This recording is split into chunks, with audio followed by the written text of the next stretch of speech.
Okay, friends, shall we take the questions now? I think Dr. Ravi Sharma is around. Am I audible? Hello. Yes, Yes, sir. sir. Hmm. Sir, I just want to ask how we divide the effluent dose into dialysate, replacement, and pre and post pump. Yeah. So very important question. Initiation of CRRT is, basically decided by the hemodynamic status of the patient. Okay. If the patient is unstable, you have to give slow, continuous dialysis, over days together. But if the patient is stable, intermittent hemodialysis can be given. But now the studies which are published, CRRT versus SLADE, continuous dialysis versus SLADE, the studies couldn't find any mortality benefit.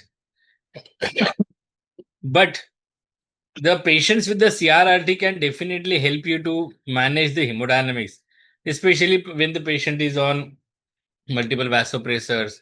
You want a better fluid clearance, and you also want the.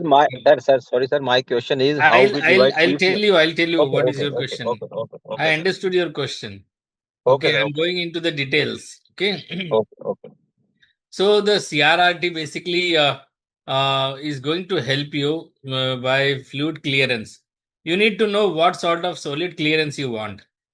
You want small molecules to be removed, or large molecules to be removed, or medium molecules to be removed. So on the basis of this, you decide the type of CRRT, continuous renal replacement therapy. If your aim is only to remove the fluid, you call it as cuff. Okay, you are targeting ultrafiltration and you remove only fluids. But when you want to remove fluids along with the small molecules, you have CVVHD. Okay, and when you want to remove middle molecules, you have to have CVVHDF. So CRRT is based on convective principle, where you try to pass lot of water through the filter, and it drags the solutes along with the flow of the fluid that you are passing, which is a dialysate. When the dialysate goes through the filter at a higher speed or larger volume, it will draw solutes like urea, creatinine, potassium, even toxic elements like ammonia can also be removed. But further, you need to know what type of dialysis you want. High volume dialysis versus low volume dialysis. If the patient is very unstable, then you want high volume dialysis. And patient is in severe septic shock or lactates are high, you want to achieve lactate clearance, then you have to go for high volume renal replacement therapy. Otherwise, low volume dialysis is enough, especially for SCUP and CVVHD. So how do you prescribe the dialysis? Okay, initially you should look at the blood flow. Okay, if the patient is unstable, the blood flow can be from 50 to 100. 50 of blood flow is very, very impracticable. Basically, when the flows are at rate of 50 or so, the blood flowing through the filter will clog the membrane, and the membrane will not be very efficient. So it is advisable that you should keep the blood flows of around 100 to 150. So there is a misconception that if you keep the blood flows higher, the patient's hemodynamic collapse. It's not like that. So the amount of blood flow that you select will govern the lactate clearance or solute clearance. So also initially it may not be possible to start the blood flows of around 150 or 200. You can start with 100 ml and then escalate it to 150, 200. If the lactate is not clearing up, you will have to increase the flows. But then you will say that there will be hypotension. There are ways to correct that hypotension. If the acidosis is corrected, lactate is cleared, automatically the patient's blood pressure will improve. We have a misconception that if you increase the blood flow, patient will collapse. It's not like that. Okay. So blood flow has to be 100 to 150. Second prescription is solute clearance. How much solute clearance you want. Okay. And on the basis of this, you will decide dialysate and replacement. Okay. So generally, the solute clearance is around the effluent dose that you are. Effluent means how much fluid you are going to remove. Okay, with the help of dialysate. It is around 25 to 30 ml per kg. Suppose the patient is 60 kilos and you keep the effluent dose of 30 ml per kg. Then how much it comes to around? Hello, are you all with me?